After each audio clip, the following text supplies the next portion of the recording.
하나님의 말씀은 마태복음 1장 16절에서 17절까지 말씀을 보도록 하겠습니다. 야곱은 마리아의 남편 요셉을 낳았으니 마리아께서 그리스도라 칭하는 예수가 나시니라. 그런즉 모든 대수가 아브라함부터 다윗까지 연례되어 다윗부터 바벨론으로 사로잡혀 갈 때까지 연례되어 바벨론으로 사로잡혀 가는 후에부터 그리스도까지 연례되더라. 아멘. 오늘은 여러분들이 성경을 읽다 보면 지루해 주는 성경들이 몇 군데 있습니다. 특별히 역대상하 같은 경우는 계속해서 왕에 대해서 나오다 보니까 지겨워질 때가 있거든요. 또 마태복음 1장도 이렇게 계속해서 낳고 하다 보니까 지루한 점이 조금 있을 수 있습니다. 그래서 오늘은 여러분들이 마태복음을 우선 이제 대부분의 분들이 올해는 성경을 한번 읽겠다 그래서 출발하잖아요. 구약에 잘 출발하다 역대상하에서 걸리거든요. 그런데 신약에서는 마태복음부터 출발하니까 처음부터 걸려요. 그러다 보니까 작심삼일이 되는 경우가 있기 때문에 올해는 그래서 아주 여러분들이 편안하게 이 마태복음을 읽을 때에 은혜가 될 수 있다 하는 점에 대해서 은혜를 좀 나누고자 합니다. 먼저 1절에 보면 예수 그리스도의 계보라 그렇게 말씀하는데요. 개역성경에서는 세계라 그렇게 번역을 합니다. 다른 말로 말하면 계보라는 말은요 족보라는 말입니다. 그러니까 예수님의 족보 이렇게 이제 여러분들이 이해하시면 되겠습니다. 인간은 누구나 다 족보가 있죠. 특히 한국적인 경우에는 물론 다른 나라도 마찬가지입니다만은 호적이라는 게 있습니다. 그래서 태어나다 보면 반드시 호적에 올려놔둡니다. 근데 이제 지금이야 대부분이 다 족보가 있지만 옛날에는요 쌍놈들 소위 말하는 하층 계급의 사람들은 족보가 없었습니다. 그리고 다른 집에서 노예 있는 사람들 아예 이름도 없어요. 그러다 보니까 난 달에 따라서 예를 들어서 2월달 나면 2월이 3월달 나면 3월이 이름을 그렇게 이제 지어가지고 그냥 살아있을 동안에 그냥 지어준 것 뿐이에요. 그 정도로 족보에 올라간다는 것도 상당한 특혜다 이렇게 이제 볼 수가 있겠습니다. 만약에 호적이 없으면 살아있어도 다시 말씀드리면 호적에 내 이름이 올라가지 아니했다면 못 올린다거나 그러면 살아있다 할지라도요 법적인 보호를 받지 못합니다. 그 이유는 태어났다는 증거가 없기 때문이죠. 천국에도요 호적이 있는데요 우리가 성령으로 거듭나게 되면 그 순간에 하나님께는 천국 호적에 여러분들 이름을 올립니다. 기록을 해요. 그것을 성경에서는 생명책이라 그렇게 요한계시록에서 말하고 있어요. 바울은 빌립보서 3장 20절에서 하늘의 시민권을 가진 자다라고 말을 해요. 그러니까 우리가 성령으로 거듭나면 호적에 올린다는 말은 다시 태어났다는 말이요. 이제 천국의 시민권자가 되었다 이렇게 말하고 있습니다. 요한계시록 3장 5절에 보게 되면 예수님께서 생명책에서 결코 너희를 지우지 아니하신다라고 말을 해요. 한번 생명책에 기록된 자는 이제 지우지 않겠다라고 예수님이 약속하고 있어요. 그런데 무서운 것이 있습니다. 그 무서운 것이 무엇이냐? 요한계시록 20장 15절에 보게 되면 누구든지 생명책에 기록되지 못한 자는 불못이란 말은 지옥이거든요. 불못에 던짐을 받게 되리라라고 말을 해요. 그러니까 간단하게 내 이름이 생명책에 기록됐구나 이걸로 끝나는 게 아니에요. 만약에 거기에 기록되지 않으면 영원한 지옥에서 영원토록 고통받으면서 살 수밖에 없기 때문에 반드시 하늘의 천국의 시민권자 다시 말씀드리면 하늘의 호적인 생명책에 여러분들 이름이 기록되어야만이 바로 이것이 영원한 영생을 얻었다는 것이요 영원한 복을 받았다라고 볼 수가 있는데요. 우리가 확신 가질 게 있습니다. 바울은 로마서 4장 16절에 이렇게 말을 해요. 아브라함은 우리 모든 사람의 조상이라 라고 말을 하므로 믿음의 조상에 대해서 말하고 있습니다. 다시 말씀드리면 믿는 자는 아브라함이 조상이 된다는 거예요. 그러나 다른 말 말하면 믿는 순간에 우리의 이름은 천국의 호적에 올라간다는 거예요. 그러니까 우리는 그것을 먼저 전제하고 이제 이 말씀 우리가 읽어보면 이 말씀에서 우리가 은혜가 되는 내용들이 더 있을 것입니다. 그러면 첫 번째 우리가 생각할 것은 무엇이냐? 예수님의 계보.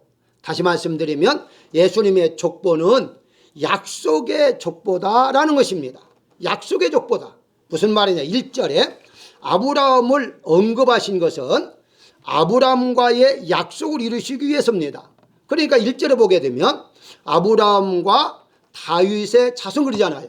아브라함과 다윗을 말을 하고 있는데 이어서 예수님을 말하고 있어요. 그 말은 무슨 말이냐?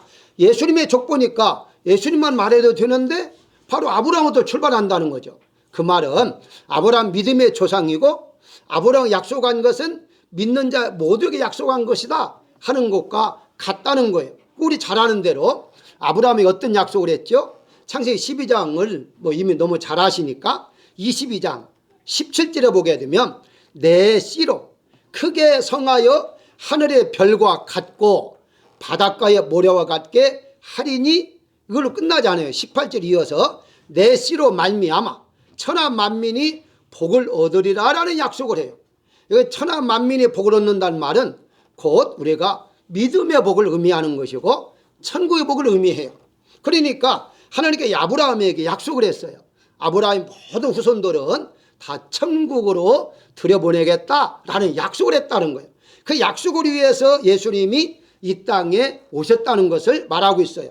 그러면 다윗은 어떻습니까? 다윗이 왜 다윗을 언급했느냐? 사무엘하 7장 13절에 보게 되면 내 이름을 위하여, 이것은 내 이름이라 하나님의 이름입니다. 하나님의 이름을 위하여 집을 건축할 것이요 나는 그 나라 위를 영원히 견고하게 하리라 라고 말하므로 바로 하나님께서 이 다윗에게 말씀을 하신 거예요. 그러니까 다윗이 이걸 가지고서 바로 하나님을 위해서 건축하겠다, 성전을 건축하겠다. 그런데 그걸로 끝나지 아니하고 나라를 견고하게 하겠다라고 말합니다. 그런데 여기 나라라는 말은 이스라엘 나라를 말하는 것이고 이스라엘 나라를 영적으로 말하면 우리 믿는 모든 자들 다 이스라엘 나라의 국민이다, 그렇게 말할 수가 있는 것이거든요. 따라서 예수님의 계보가 약속을 지키기 위한 족보라는 것은 아브라함이 약속하신 것, 다윗에게 약속하신 것을 예수님을 통해서 이루어 주시겠다라고 말을 해요. 그런데 이게 특징이 있습니다. 이 족보가 1장 전체가 아님에도 불구하고 바로 이 다윗이라는 이름이 5번을 언급을 해요. 다른 사람은 한두 번, 두 번을 언급하고 끝나는데 유독이 다윗 왕만 5번을 언급하는 이유가 무엇이냐? 그건 바로 예수님이 탄생하는 것은 왕으로 탄생했다. 즉 다윗의 자손이잖아요. 후손이잖아요. 그러니까 왕으로 탄생했다라는 것을 강조하기 위해서 다윗을 그렇게 많이 언급하고 있습니다. 여러분도 아다시피 이사야서 9장 6절에 보게 되면 예수님께서 이 땅에 오실 때에 평강의 왕으로 오신다고 그래요. 왕은 왕인데 평강의 왕으로 오시겠다라고 그래요. 그러면서 예수님이 바로 요한복음 18장 36절에서 내 나라는 이 세상에 속한 것이 아니라라고 말씀하시므로 예수님의 왕은 왕인데 이 세상의 왕이 아니라 천국의 왕, 하나님은 나라의 왕으로서 우리를 다스리겠다라고 말씀하고 있는 거거든요. 결국 가서는 예수님께서 왕으로 오셨는데 평강으로 오셔서 우리를 평안하게 하시고 우리를 하나님의 나라의 국민으로 삼기 위하여 이 세상에 오셨다라고 말합니다. 자, 그래서 다시 족보에 보게 되면 예수 그리스도의 계보라라고 시작을 하잖아요. 그리고 17절에 이 그리스도로 족보를 끝을 맺는 것을 볼 수 있습니다. 이 말은 무슨 말이죠? 이 족보 속에 예수님이 빠져버리면 아무 의미가 없다는 거예요. 그래서 여러분들이 이렇게 생각하시면 돼요. 유명한 왕의 족보를 가지고 있으면 어떤 분은요, 자기 할아버지가 몇 대의 왕이었다, 나는 왕손이다, 이걸 기억하는 분들이 있거든요. 그러니까 거기에 그 왕이 빠져버리면 자랑거리가 없어지죠. 반대로 또 내 이름이 그 속에 들어가 있을 때에 왕손으로 인정받는 것이지, 내 이름이 빠져버리면 그 아무리 유명한 가문의 족보를 할지라도 나와는 상관이 없잖아요. 첫 번째가 예수님은 왕의 족보를 가지고 계셨다.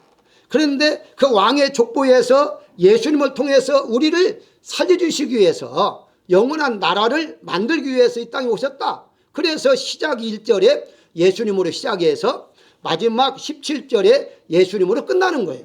그래서 이 족보는 예수님의 계보다 이렇게 말할 수가 있는데요. 또 한 가지 특징이 있습니다. 그게 뭐냐면 16절 한번 자세히 보시면 되겠는데요. 요셉은 예수를 낳고가 아니라, 잘 보십시오. 계속해서 낳고 올 때에 남자 이름들이 쭉 설명이 됐어요. 근데 여기에서만 특징이 뭐냐면 마리아에게서 그리스도가 나셨다라고 말을 해요. 아니, 요셉이 예수를 낳고가 아니라 마리아에게서 예수를 낳았다라고 왜 그렇게 기록을 했느냐 하는 것입니다. 그건 이유가 있어요. 예수님께서는요, 죄인들을 구원해 주시기 위해서는 반드시 사람의 모양으로 이 땅에 오셔야만 돼요. 그래야 하는데 사람의 모양으로 오시다 보면 바로 요셉에 낳게 되면 요셉은 사람이고 죄인이잖아요. 그러니까 죄인된 피를 가지고 이 땅에 태어나는 거예요. 아니, 그러면 마리아도 사람이고 인간인데 그럼 마리아는 죄가 없습니까? 라는 의문이 생길 거예요. 물론 마리아도 죄가 있어요. 그런데 C라고 했잖아요. C가 달라요. 사람이 C가 아니라 분명히 성령으로 잉태했다고 그러잖아요. 그게 성령이 남자 역할을 한 거예요, 한마디로. 그게 남자의 성령의 C를 거기다 넣은 거죠. 그래서 성령으로 잉태했다고 분명히 성경에서 말하고 있잖아요. 그러면 어떻게 구분할 수가 있느냐라는 거예요. 여러분들이 이제 제가 시간 관계상 자세히 설명을 못해요. 그런데 여기에 보게 되면 낳고 계속 낳다는 말을 하잖아요. 이 낳는다는 시브리 언어가 겟나우라고 되어 있습니다. 이 겟나우가 다 능동태로 되어 있어요. 그러니까 예를 들어서 이삭이 야곱을 낳고 이제 아브라함이 이삭을 낳고 그게 아브라함이 이삭을 낳았다는 말은 능동태로 되어 나가는 것이거든요.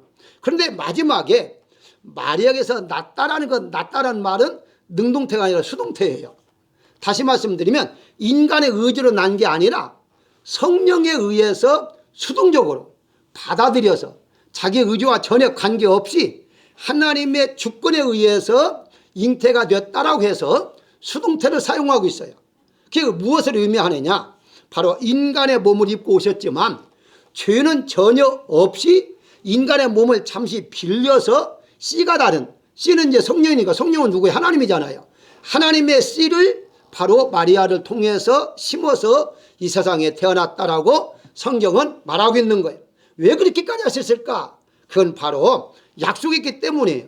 우리를 영원토록 영생을 주시기로 약속이기 때문에, 그게 바로 아브라함의 약속이었고 그게 바로 다윗과 약속이기 때문에 그렇게 예수님이 오셨다라고 말씀하고 있는 것입니다. 자, 여기에서 한 가지 여러분들이 기억할 게 있습니다. 창세기 3장 15절에 하나님이 범죄한 아담과 하와에게 약속한 게 있어요. 최초죠. 이 최초로 우리 누가 다 아는 내용인데 여자의 후손이 사탄의 머리를 상하게 하시리라 하잖아요. 그 머리라면 사탄을 말하는 것인데 바로 여자의 후손, 그러니까 반드시 여자의 후손으로 나와야 해요. 그런데 여자의 후손으로 나오려고 한다면 마리아가 반드시 필요하다는 거죠. 여자의 몸이 필요하기 때문에 하나님께 여자의 몸을 입고서 예수님께 이 땅에 태어나게 하셨다, 이렇게 보시면 되는 것입니다. 사랑하는 여러분들, 예수님 이 땅에 오신 것은 약속을 지키기 위해서 오셨다. 반드시 하나님 약속한 건 지키신다. 그래서 성경에 모두가 다 성경 약속이잖아요. 구약, 신약 약속이잖아요. 그 약속은 누구를 위해서냐? 바로 여러분들을 위한 약속이 다 기록되어 있어요. 그러니까 그 약속을 여러분들이 읽으면서 말씀을 들으면서 그냥 아멘하고 믿으시면 되는 겁니다. 그래서 의심 나와도 그냥 의심을 물리치고 믿으세요. 왜냐하면 의심이 있다는 것은 첫째 사탄이 의심을 하게 하는 것이고 두 번째는 내가 모르기 때문에 의심하는 거예요. 그래서 내가 어떻게 다 알겠어 성경을. 그래 다 알고 믿을 수 없으니까 만약 의심이 생긴다 그러면 그냥 주님 의심을 물리쳐 주십시오. 믿습니다. 그리고 믿어버리면 나중에 조금 믿음이 성장하거나 또 이제 어떤 성경 공부를 통해서거나 어떤 루트를 통해서 이해가 돼요. 아, 그때는 내가 이거 의심했는데 의심할 일이 아니구나. 이게 진짜의 말씀이구나 하는 것을 알게 된다는 사실입니다. 사랑하는 여러분들, 예수님의 족보에는 여러분들이 영생 주식으로 약속한 내용이 있다는 사실을 믿으시기를 주의 이름으로 축원합니다. 두 번째는 예수님의 계보는 구원의 족보라는 사실이에요. 자, 유대인의 문화는 남자 중심이었잖아요. 그래서 여자나 아이들은 인구수에 들어가지도 못했어요. 잘 아시잖아요. 예를 든다면 예수님께서 5천 명을 먹이실 때에도 마태복음 14장 21절에 보게 되면 먹은 사람은 여자와 어린이 위에 5천 명이 되었더라라고 그래요. 여자와 어린이는 숫자에 들어가지 않았다는 거예요. 더 나아가 4천 명 먹일 때에도 마태복음 15장 38절에 먹은 자는 여자와 어린이 위에 4천 명이더라 라고 해요. 자, 그런데 이런 문화 속에서 여자는 어떤 행사 속에 숫자도 들어가지 못할 문화 속에서 이 족보 속에 여자 이름이 들어갔다는 것은요, 대단한 얘기예요. 그리고 또 유명한 여자들이 아니잖아요. 여러분 다 알다시피 유명한 여자들이 아님에도 불구하고 여자들 이름이 족보까지 들어갔다는 거예요. 사실 따져보면 수치스럽다라고 생각할 수가 있어요. 우리가 잘 아는 대로 먼저 다말은 어떻습니까? 유다의 며느리죠. 유다의 며느리인데 가나안 여인이라고 그래요. 나합은 어떻습니까? 5절에 보게 되면 살몬은 나합에게서 보아스를 낳았다라고 해요. 이 나합 여인은 여로성에서 정탐꾼을 숨겨주어 멸망을 받지 않고 살아난 여인인데 역시 이방인 여자예요. 자, 더 나아가서 룻은 어떻습니까? 모압 여인이잖아요. 역시 이방인 여자예요. 자, 그렇다면 공통점이 다 이방 여인이었다는 거예요. 그럼 자, 여기에서 족보는 반드시 이스라엘 사람들만 들어가야 하잖아요. 근데 여자를 넣었다는 말은 너희만 구원받는 것이 아니라 이방 사람들에게 이와 같이 선택해서 구원을 베풀 것이다 하는 것을 알려주기 위해서 여자 이름까지 넣었다는 거예요. 자, 여러분 잘 알다시피 갈라디아서 3장 8절에 바울이 어떻게 말합니까? 하나님이 이방을 믿음으로 말미암아 의로 정하실 것을 성경에 미리 알고 아브라함에게 복음을 전하되 모든 이방인이 너로 말미암아 복을 받으리라 라고 말씀하잖아요. 이게 결과서는 하나님께서는 이방 사람들도 물론 이제 정식으로 아브라함부터 약속했습니다만은 아브라함을 통해서, 그 말은 무슨 말입니까? 믿음의 조상이니까 믿는 자들은 이 민족을 초월해서 누구든지 이방에 관계없이 모두를 다 구원을 베풀어 주겠다 라게 하기 위해서 여자들 이름들 여기에 넣었다는 거예요. 만일 그게 아니다면 굳이 이 이방 여자들을 다 넣을 필요가 없다는 것이거든요. 또 하나가 있습니다. 또 하나는 사도행전 11장 18절을 보게 되면 하나님께서 이방인에게도 생명 얻는 회개를 주셨도다라고 말을 해요. 무슨 말이냐? 지금 예루살렘에 총회가 열렸어요. 거기서 이제 논쟁이 벌어졌습니다. 논쟁이 뭐냐 하면 베드로가 아니 환상을 보고서 이방인에게 가서 안수하라는 거예요. 나는 못하겠다는 거예요. 그런데 결과적으로 하나님에 의해서 하고 난 다음에 이것이 아니 왜 이방인들에게도 복음을 증거했느냐, 이렇게 문제가 생겨서 토론이 일기 시작했어요. 그때 하는 말이 바로 이방인에게도 생명 얻는 회개를 주셨다 하는 걸로 결론을 맺습니다. 다시 말씀드리면 이방 사람들에게도 복음의 문이 활짝 열려지기 시작한 거예요. 그게 바로 오늘날 여러분들과 제가 혜택을 받고 있는 거예요. 사실은 우리가 구약시대에 태어났다면 물론 이제 구약시대 때에도 몇 명, 숫자는 작지만 이방 사람들이 할례를 받으면 구원 받을 수는 있어요. 근데 지금처럼 그렇게 많은 혜택이 없겠죠. 전 세계적으로 복음이 증거되는 그런 혜택은 없었겠죠. 어쨌든 이방인, 우리는 모두가 다 이방인이었다. 그런데 예수님께서 이방인들도 구원해 주시기 위해서 예수님 족보에 이방 여인들을 기록했다. 이렇게 이제 보시면 되겠고요. 또 한 가지는 죄인들을 말하고 있습니다. 여기 죄인들은 뭐냐? 우리가 잘 아는 다말 한번 생각할까요? 다말은 시아버지가 유다였어요. 유다인데 유다를 미혹해서 잠자를 한번 했거든요. 그래서 아이를 낳게 되는 것입니다. 그 아이 낳은 것이 이제 바로 이제 마지막 사실 따지고 보면 며느리에게서 아이를 낳잖아요. 그러면 엄청난 이 불륜이죠. 그런데 두 아들이 있었는데 두 아들과 다 자녀가 없이 죽었어요. 당시의 풍속은 형이 자녀가 없으면 동생이 형수와 같이 살해가 됐어요. 이유가 뭐냐? 혈통을 이루기 위해서, 순수한 혈통을 이어나가기 위해서 그런 이제 제도가 있었습니다. 근데 둘 다 죽었어요. 그러니까 며느리가 생각하기에 안 되겠다. 시아버지를 통해서라도 혈통 이어나가겠다. 그래서 아이를 낳게 됩니다. 그게 불륜이죠. 죄를 범한 거죠. 사실은 따지고 보면. 자, 그러면 나압은 어떻습니까? 나압은 여러분 알다시피 여리고성에서 술을 파는 기생으로 알고 있잖아요. 바로 이제 매춘부입니다. 매춘부를 통해서 하나님은 또 죄인인데 이걸 이제 또 바로 이렇게 이름을 족보에 올렸어요. 바세바는 누굽니까? 이 바세바는 역시 이제 6절에 보면 다윗은 우리아의 아내에게서 솔로몬을 낳았다고 해서 아예 우리아라는 이름까지 넣어가지고 이렇게 기록되어 있어요. 뭘 말하죠? 남의 아내를 빼앗아다가 자기 아내로 삼은 것 아닙니까? 역시 불륜이죠. 다 죄인들입니다. 이렇게 죄인들을 이 성경 족보에 올린 것은 무엇이냐? 이와 같이 어떠한 죄를 범했다 할지라도 하나님께 예수님을 통해서 모두를 구원을 베풀어 주시겠다. 다만 회개했을 때가 전제가 되죠. 그래서 베드로는 생명 얻는 회개를 주셨도다라고 말합니다. 이방인들은 회개하면 돼요. 회개하면 하나님 예수님 믿게 되고 예수님 믿음으로 모든 죄가 사함받고 구원을 받을 수 있다. 그렇다면 두 번째 우리가 생각할 것이 예수님의 계보에는 구원의 족보인데 구원은 두 가지. 이방인도 구원받고 죄인도 구원받는다. 우리는 두 가지 다 포함되어 있죠. 우리는 이방인이고 우리는 죄인이었잖아요. 그런데 예수님을 통해 우리는 영원한 영생을 얻게 되었다. 구원을 받게 되었다. 이게 바로 예수님의 계보, 족보에서 나타난 두 번째의 하나님의 은혜라고 말씀을 드릴 수가 있겠고요. 세 번째는 예수님의 계보는 영과 육을 나누는 족보다. 이렇게 이제 볼 수가 있는데요. 16절을 보실까요? 마리아에게서 그리스도와 칭하는 예수가 나시니라라고 말을 해요. 자, 예수님의 족보는 마태복음과 누가복음에 기록되어 있어요. 자, 마태복음은 믿음의 족보라고 그래요. 이제 우리 보수주의자들은요, 마태복음은 예수님의 족보고 누가복음은 마리아의 족보라고 그래요. 그렇지만 사실은 나중에 하나가 되잖아요. 나중에 하나가 됩니다. 하나가 된다는 말은 사실은 예수님도 마리아의 족보 속에 지금 이름이 들어가 있는 거예요.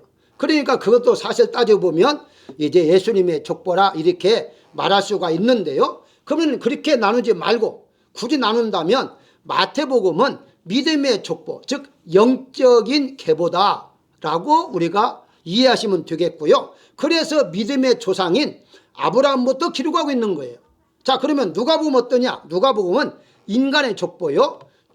육신적인 족보이기 때문에 계속해서 아담까지 올라가잖아요. 왜냐? 그 하나님께서 인간을 창조한 그 뿌리까지 올라갈 때에 너는 사람이라는 걸 알게 되잖아요. 그러니까 누가복음은 인간적인 족보라고 보시면 되고 마태복음은 믿음의 족보요. 영적인 족보라고 보시면 돼요.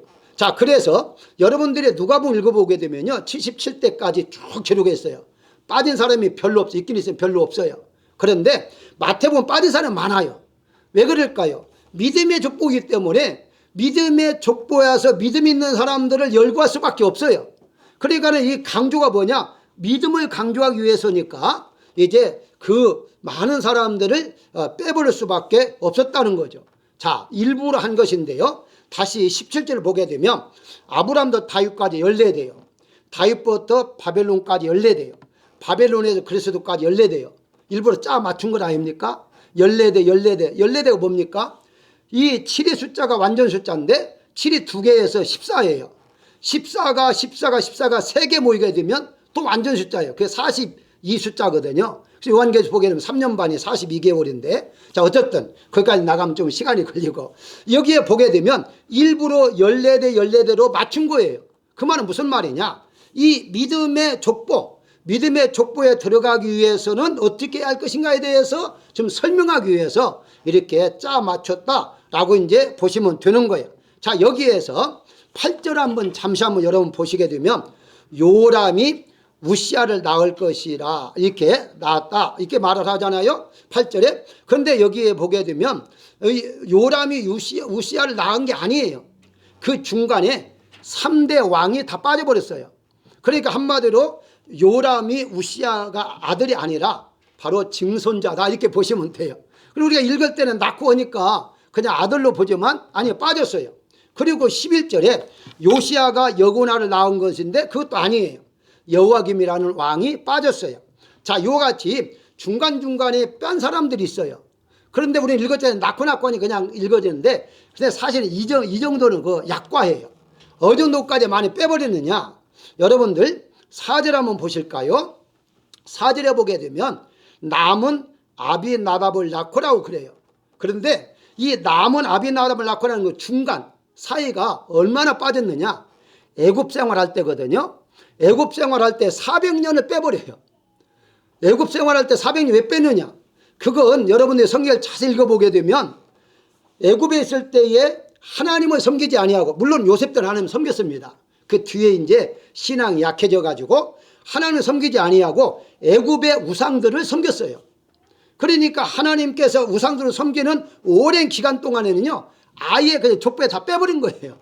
왜냐? 믿음의 족보에서는 뺄 수밖에 없었어요. 자, 400년을 뺐는데요. 자, 이것뿐만 아닙니다. 다시 5절에 보게 되면 살몬은 나업에게서 보아스를 낳았다고 하잖아요. 역시 마찬가지예요.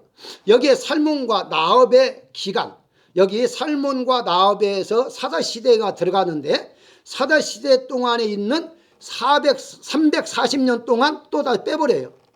그게 결국 무슨 말이에요? 이걸 자세히 설명하면 제가 구절을 다 찾아드려야 하는데 여러분이 그렇게 알고만 계시면 됩니다. 아, 이렇게 뺐구나. 왜 뺐는가 하는 것이 중요해요. 중요한 이유가 먼저 사사기 2장 10절에 보게 되면 다른 세대는, 그러니까 무슨 말이냐, 사사기 시대 때를 말하는데 여호와를 알지 못하 여호와께서 행하신 일도 알지 못하였더라 라고 말을 해요. 그러니까는 이 가나안 땅에 들어가서 하나님의 이름으로 들어가서 전쟁하고 해서 막 처음에는 하나님 잘 믿었죠. 근데 점점점 가면서 시대가 바꿔지면서 광야에서 있었던 사람은 다 죽고 난 다음에 후손들은 하나님을 안 믿었어요. 그래서 여호와를 알지 못하면 말은 하나님 섬기지 않았다는 거예요. 그리고 난 다음에 그 많은 세월 동안 340년 동안을 하나님의 편집을 해버린 거예요. 족보에 전혀 올라가지 않았어요. 자, 공통점이 있습니다. 이 공통점이 뭐냐라고 했을 때에 하나님 믿지 않던가 우상 숭배를 한 사람들은 족보에 올라가지 않았다는 거예요. 이걸 좀 더 여러분 자세히 알려면은 요한계시록 22장에 보게 되면 거룩한 성에 참여하지 못하는 사람에 대해 쭉 설명을 해요. 그 설명 속에 뭐가 들어가 있느냐? 우상 숭배자가 들어가요. 그러니까 우리가 예수님 믿으면서 예수님만 전적으로 믿어야지, 예수님 믿으면서 우상 숭배도 섬긴다? 이건 구원을 받은 사람이 아니고 구원 받지도 못하는 사람이다, 이렇게 보시면 돼요. 안타깝게도요, 죄송하지만 오늘날에 예수님도 믿고 다른 신도 믿는 사람이 많다고 그래요. 이건 정말 철저하게 우리가 바로 바꾸어야 할 일이에요. 예수님만 믿을 때 우리가 구원받는 것이지, 예수님도 믿고 다른 신도 믿는다, 이건 성경에서 약속한 것이 절대 아니에요. 그게 성경적이 아니에요. 그렇기 때문에 이렇게 족보에서 아예 들어가지도 못하게 하는 것은, 우상 숭배를 하게 되면 하나님 믿는 게 아니잖아요. 정말 하나님의 살아계심을 아는 사람이라면 어떤 경우라도 우상 숭배를 할 수가 없죠.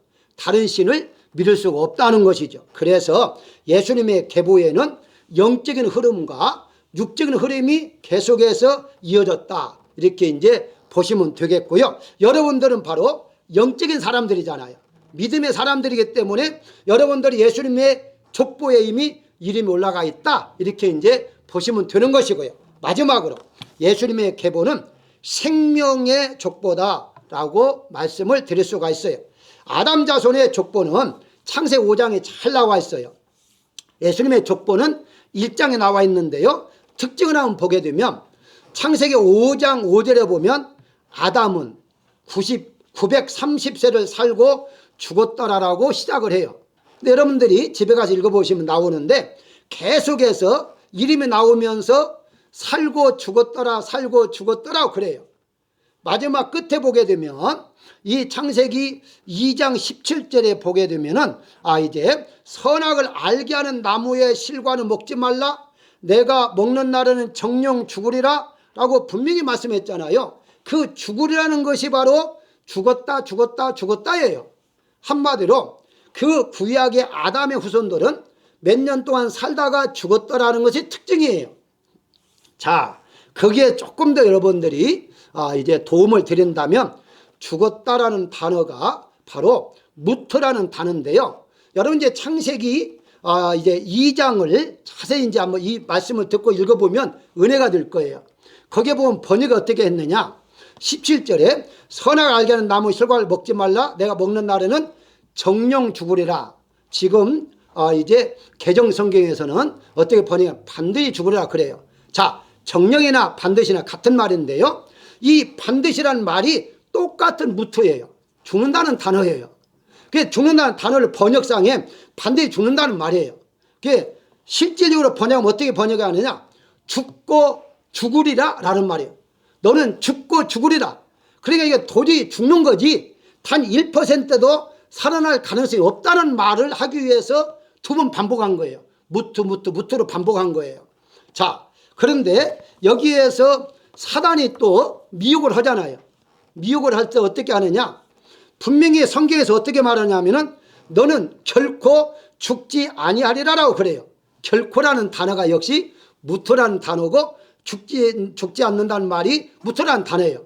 단지 이제 히브리 말로 노라는 부정사만 앞에 있는 것 뿐이지 똑같은 단어를 사용한 거예요. 안 죽는다는 거예요.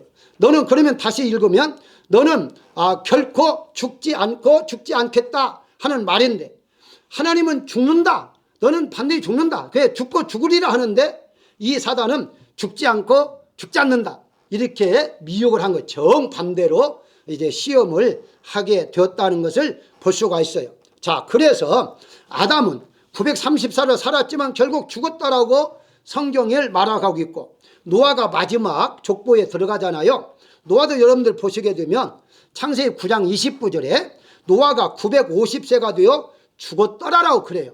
자, 제가 이렇게 계속 죽는다는 강조한 이유가 오늘 본문을 여러분들이 좀 더 이해하기 위해서 그래요. 다시 본문으로 돌아오겠습니다.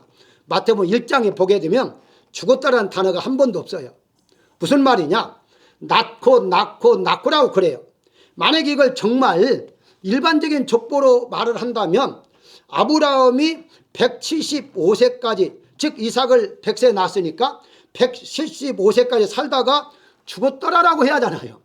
그런데 죽었다란 말이 없이 바로 아브라함 이삭을 낳고 이삭은 야곱을 낳고 야곱은 바로 유다를 낳고 이렇게 그냥 낳고로 그냥 다 가고 있는 거예요. 그 말 무슨 말입니까? 이게 낳고라는 단어가 아주 중요한 단어인데요. 이게 생명이라는 단어예요. 다시 말씀드리면 바로 생명으로 이어진다는 거예요. 이 말은 무슨 말이냐? 믿음의 조상을 가지고 있는 즉 믿는 자는 죽지 않는다는 거예요. 그 영원히 산다는 것을 지금 여기에서 낳고 계속 생명. 그 여러분들 읽을 때에 낳고 읽으면은 지루하니까 또다시 새로운 생명으로 읽으시면 지루하지 않을 거예요.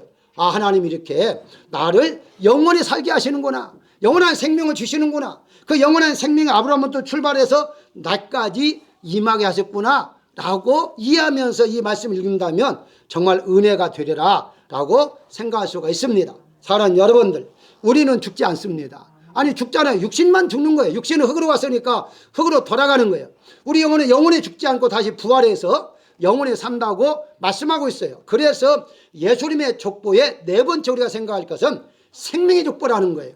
그러니까 우리가 예수님의 족보에 올라가는 사람은 영생을 얻은 자예요. 영원히 죽지 않는 자예요. 영원히 사는 자예요. 이것 하나님 우리에게 은혜로 주신 거예요. 그러니 얼마나 참 감사합니까? 여러분 생각해 보십시오. 이 세상에서 육신도 조금 더 살려고 얼마나 수술도 하고 얼마나 약도 먹고 얼마나 돈을 씁니까? 그래봐야 200년 못 살잖아요. 아직까지는 120년 정도 살잖아요. 그 몇 년 더 살려고 엄청나게 노력을 하는데 아니 영원히 살 수 있는 복을 우리에게 주셨잖아요. 돈 한 푼 들지 않고 주셨잖아요. 어떤 값어치 어떤 걸 우리가 좀 지불한 게 없어요. 이런 은혜를 우리가 받은 거예요. 그러니 우리가 마태복음의 족보를 읽으면서 이 은혜를 본다면 낳고 올 때에 눈물을 흘리지 않을 수가 없어요. 그렇습니다. 하나님 죽지 않습니다. 바로 나는 아브라함의 족보 예수님의 족보 속에 내 이름이 들어갔기 때문에 나는 영원히 죽지 않고 사는 사람입니다. 이걸 한 가지만 오늘 은혜를 받는다 할지라도요 우리는 정말 기쁨의 시간이 되리라 믿습니다. 결론적으로 말씀을 드린다면 족보에 기록된 4명의 여인들은 바로 우리들의 모습입니다. 우리들은 옛날에 너희는 죄인되었다 하잖아요. 바로 허물로 죽었던 사람이다 하잖아요. 우리는 모두가 다 바로 이 여인들처럼 죄인이었고 이방 사람들이었습니다. 그런데 하나님의 은혜로 우리가 이렇게 살아나게 되었고 영생을 얻게 되었다는 사실이에요. 그렇기 때문에 이제부터는 마태복음 1장 읽으실 때에 낳고 지루게 생각하지 마시고 바로 나를 영생을 주시기 위해서 이렇게 생명의 흐름으로 쭉 내려오셨구나 하는 것을 우리가 알아야 할 것입니다. 그래서 예수님이 이렇게 말씀해요. 마태복음 22장 32절에 아브라함의 하나님, 이삭의 하나님, 야곱의 하나님은 죽은 자의 하나님이 아니라 살아있는 자의 하나님이시다라고 말하잖아요. 이걸 무엇을 말하죠? 아니 지금 아브라함은 죽었잖아요. 이미 그 사람 이해를 못했어요. 그런데 예수님은 그건 60만 이제 잠든 것이고 안 죽었다. 그러니까 살아있는 하나님이시다. 그러니까 우리는 아브라함의 계보를 이언받은 사니까 우리도 살아있는 이제 하나님 우리가 믿고 있는 것이고 우리 자신들도 살아있는 상태 속에서 지금 하나님을 믿고 있는 것이다. 이렇게 여러분들이 이해하면 되겠습니다. 그러다 보니까 마태복음이 예수님의 족보를 이해하잖아요. 그러면서 마가복음 1장 1절에서는 예수 그리스도의 복음의 시작이라고 그래요. 이 기쁜 소식을 마가복음에서는 복음이다라고 말하고 복음의 출발이라고 말을 해요. 그리고 누가복음에서 어떻게 말합니까? 이제 그 복음을 듣고 체험을 했잖아요. 그러니까 1장 1절에 어떻게 출발한 줄 아십니까? 우리 중에 이루어진 사실에 대하여 영생 얻은 자, 생명 얻은 자의 그 사실에 대하여 기록했다라고 출발을 해요. 그러고 난 다음 요한복음의 1장 1절은 무엇을 말합니까? 말씀은 태초에 계셨다. 이 태초에 말씀이 계셨는데 이 말씀은 하나님이셨고 이 말씀은 예수님이셨다. 바로 우리가 믿는 분이 바로 하나님이시고 바로 그분이 영생이시며 그분이 바로 우리의 생명이시고 우리를 위해서 이 땅에 오셨다라고 이 복음 사복음석이 끝나고 있습니다. 사랑하는 여러분들, 우리는 하나님의 나라에 있는 호적, 생명책이 이미 기록되어 있다는 사실을 믿으시고 그렇기 때문에 하나님은 날마다 여러분들에게 눈동자처럼 지켜주시고 인도하시고 보여주시는다는 사실을 우리가 이 말씀을 통해서 믿을 수가 있는 것입니다. 한 주간 동안도 이 말씀을 통해서 생명 되신 예수님, 생명을 계속해서 보여주시는 그 예수님을 생각하면서 승리하는 한 주간이 되시기를 주님의 이름으로 축원합니다.